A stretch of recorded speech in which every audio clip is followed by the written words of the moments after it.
Hollywood కు super man, Batman, spider man ఎలాగో బాలీవుడ్ కు క్రిష్ అలాగే. ఇప్పటి వరకు ఈ సూపర్ హీరో 3 సార్లు ప్రేక్షకుల ముందుకు వచ్చాడు.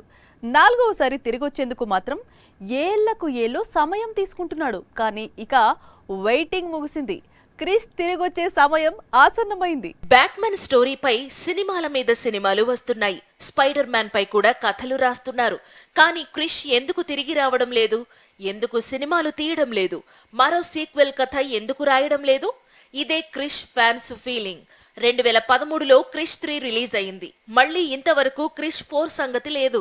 హృతిక్ కనిపించిన ప్రతిసారి బాలీవుడ్ క్రిష్ 4 గురించే అడుగుతోంది. కానీ హృతిక్ మాత్రం ఎప్పటికప్పుడు త్వరలోనే అంటూ ఊరిస్తూ వస్తున్నాడు. సినిమాను మాత్రం సెట్స్ పైకి తీసుకెళ్లడం లేదు. మొన్న మధ్య ఫైటర్ గా మారాడు. ప్రస్తుతం వార్ 2 షూటింగ్ జరుగుతోంది. ఆ తరువాతైనా క్రిష్ 4 కబురు చెబుతాడని ఆసక్తిగా ఎదురు చూస్తున్న అభిమానులకు ఎట్టకేలకు గుడ్ న్యూస్ షేర్ చేశాడు హృతిక్. నిజానికి 2-3 ఏళ్లుగా క్రిష్ 4 స్టోరీపై డిస్కషన్స్ జరుగుతున్నాయి. కానీ అందుకు సరైన దర్శకుడు దొరకడం లేదు.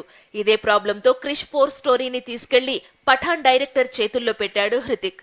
కానీ ఎందుకో అతను కూడా న్యాయం చేయలేడని అర్థమైంది. దాంతో హృతిక్ ఎవరూ ఊహించని నిర్ణయం తీసుకున్నాడు. క్రిష్ 4 కు తానే దర్శకత్వం వహిస్తాను అంటున్నాడు. కెరీర్లో మొదటిసారి మెగాఫోన్ పట్టుకోబోతున్నాడు.